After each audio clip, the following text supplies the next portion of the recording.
आपने देखा होगा कि भगवान कृष्ण के मंदिरों में अक्सर खिचड़ी का भोग लगाया जाता है।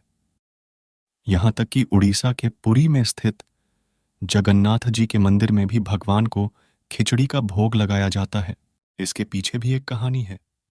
कहानी है एक माँ की ममता से जुड़ी। पौराणिक मान्यताओं के अनुसार भगवान कृष्ण की परम उपासक थीं कर्माबाई, जो कि जगन्नाथपुरी में रहती है और भगवान से अपने पुत्र की तरह ही स्नेह करती थीं। भगवान को क्यों लगाया जाता है आज भी खिचड़ी का भोग?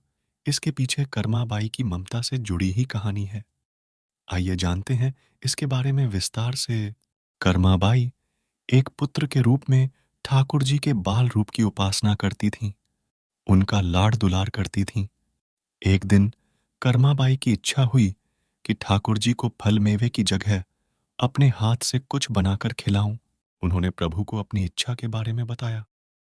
भगवान तो भक्तों के लिए सर्वथा प्रस्तुत हैं।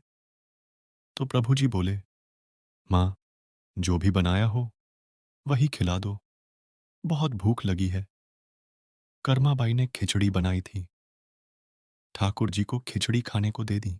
प्रभु बड़े चाव से खिचड़ी खाने लगे और कर्माबाई यह सोचकर भगवान को पंखा करने लगी कि कहीं गर्म खिचड़ी से मेरे ठाकुर जी का मुंह ना जल जाए।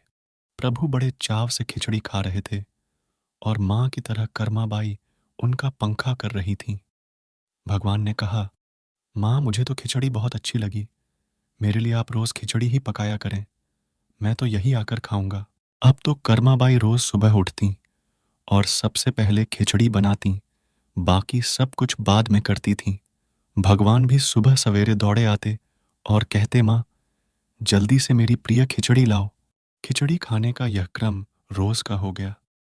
भगवान सुबह सुबह आते, भोग लगाते और फिर चले जाते।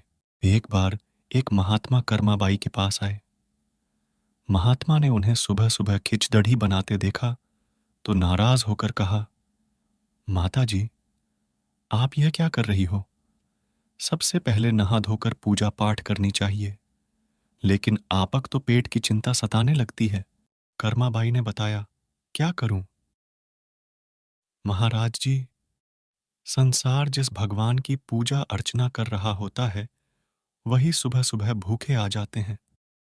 उनके लिए ही तो सब काम छोड़कर पहले खिचड़ी बनाती हूँ। महात्मा कर्माबाई को समझाने लगे, माता जी, तुम भगवान को अशुद्ध कर रही हो। सुबह स्नान के बाद पहले रसोई की सफाई करो, फिर भगवान के लिए भोग बनाओ। फिर अगले दिन कर्माबाई ने यही काम किया। भगवान सुबह आए और खिचड़ी मांगने लगे तो कर्माबाई ने कहा, प्रभु, अभी मैं स्नान कर रही हूँ, थोड़ा रुको। थोड़ी देर बाद भगवान ने फिर आवाज लगाई, जल्दी करो माँ, मेरे मंदिर के पट खुल जाएंगे, मुझे जाना है। कर्माबाई फिर बोली, मैं अभी रसोई साफ कर रही हूँ। भगवान को लगा कि आज माँ को क्या हो गया है, ऐसा तो पहले कभी नहीं हुआ। फिर जब कर्माबाई ने खिचड़ी परोसी तब भगवान ने झटपट करके जल्दी जल्दी खिचड़ी खाई, मगर आज की खिचड़ी में वो स्वाद नहीं था। भगवान जल्दी से खिचड़ी खाकर और पानी पिए बिना मंदिर में पहुंच गए थे। मंदिर के बाहर उन महात्मा को देखकर भगवान सारा माजरा समझ चुके थे। ठाकुर जी के मंदिर के पुजारी ने जैसे ही मंदिर के पट खोले तो देखा भगवान के मुख पर खिचड़ी लगी हुई है। पुजारी बोले, प्रभु जी, यह खिचड़ी आपके मुख पर कैसे लग गई है? प्रभु ने बताया, पुजारी जी, मैं रोज मेरी कर्माबाई के घर पर खिचड़ी खाकर आता हूँ। आप माँ कर्माबाई जी के घर जाओ और जो महात्मा उनके यहाँ ठहरे हुए हैं उनको समझाओ, उसने मेरी माँ को गलत पट्टी कैसी पढ़ाई है। पुजारी ने महात्मा जी से जाकर सारी बात कही कि भगवान भाव के भूखे हैं। यह सुनकर महात्मा जी घबरा गए और तुरंत कर्माबाई के पास जाकर कहा, माता जी, माफ करो, ये नियम धर्म तो हम संतों के लिए है। आप तो जैसे पहले खिचड़ी बनाती हो वैसे ही बनाएं, आपके भाव से ही ठाकुर जी खिचड़ी खाते रहेंगे। फिर एक दिन आया जब कर्माबाई के प्राण छूट गए।